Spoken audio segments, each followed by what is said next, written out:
ક્ષત્રિય સમાજના આગેવાનો સામે થયેલા કેસ જેને પરત ખેંચી લેવામાં આવ્યા છે। પદ્માવત ફિલ્મ વખતે ક્ષત્રિય સમાજ પર આ કેસ થયા હતા। ક્ષત્રિય સમાજની રજૂઆત બાદ સરકાર દ્વારા નિર્ણય કરાયો છે। ઉત્તર ગુજરાત રાજપૂત સમાજે સરકારનો આભાર પણ વ્યક્ત કર્યો છે।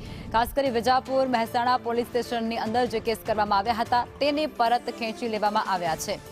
સંવાદદાતા નિર્મલ અમારી સાથે જોડાયા છે। નિર્મલ, સંપૂર્ણ વિગતો શું છે આ બાબતે?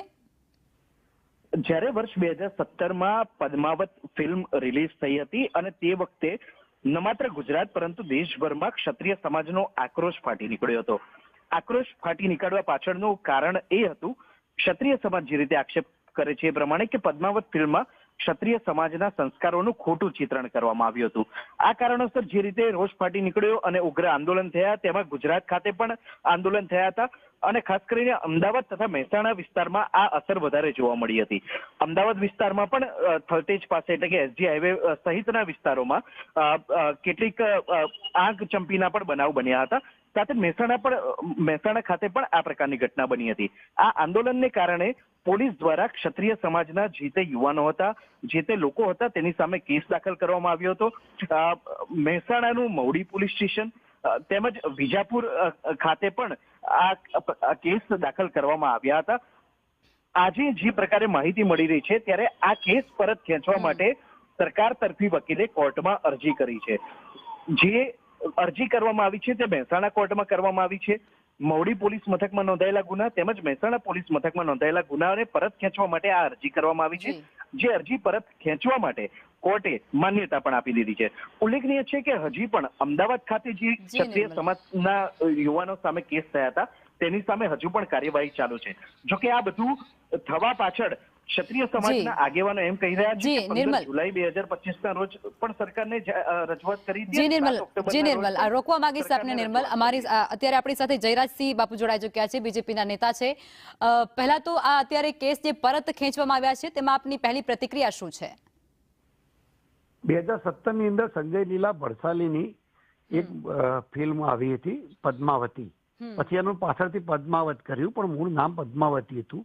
અને સતી પદ્માવતીની જે ક્ષત્રિય સમાજની આન બાન અને શાન કહી શકાય તેવી એક ઘટના માટે એક કાલ્પનિક દ્રશ્યો બતાવી અને ક્ષત્રિય સમાજ માત્ર નહીં, ભારતીય સંસ્કૃતિ, ભારતીય નારી અને સનાતન સંસ્કૃતિને લાંછન લાગે તેવા દ્રશ્યો કંડાર્યા હતા એ ફિલ્મમાં, જેના કારણે સમગ્ર દેશ અને રાજ્યમાં ક્ષત્રિય સમાજમાં રોષ ફાટી નીકળ્યો હતો।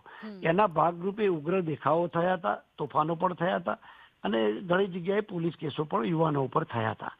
એટલે જે તે વખતે આંદોલન થયું ત્યારે આ આંદોલન કોઈ સરકાર સામે નહોતું, કોઈ કોમ સામે નહોતું, કે કોઈ ધર્મ સામે, કે કોઈ વ્યક્તિગત કોઈની સામે નહોતું, સંજય લીલા ભણસાલી ના ચિત્રણ સામે હતું।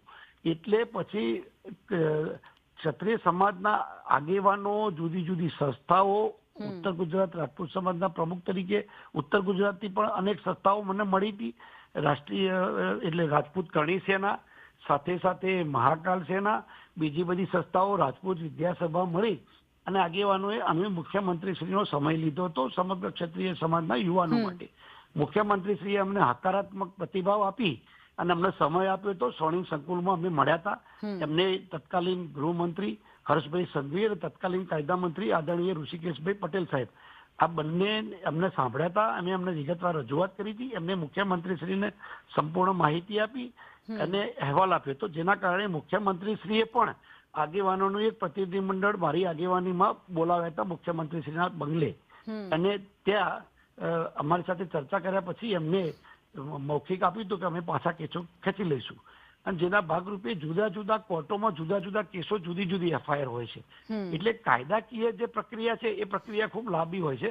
એટલે CRPC 321 હેઠળ સરકારશ્રીનો અધિકાર છે, એટલે સરકારશ્રીના સરકારી વકીલશ્રીએ જુદી જુદી સક્ષમ કોર્ટ સમક્ષ સરકાર પાછા ખેંચવા માંગે છે એ પ્રકારનું એફિડેવિટ આપ્યું છે, જેના કારણે મહેસાણાની અંદર 2 ગુનામાં 11 જેટલી એફઆઈઆરમાં થયેલા કેસો, જે મવડીનું વિજાપુર પોલીસ સ્ટેશન અને મહેસાણાનું પોલીસ સ્ટેશન, એ બંનેના મળી કુલ 11 કેસો પાછા ખેંચ્યા છે। એટલે અમે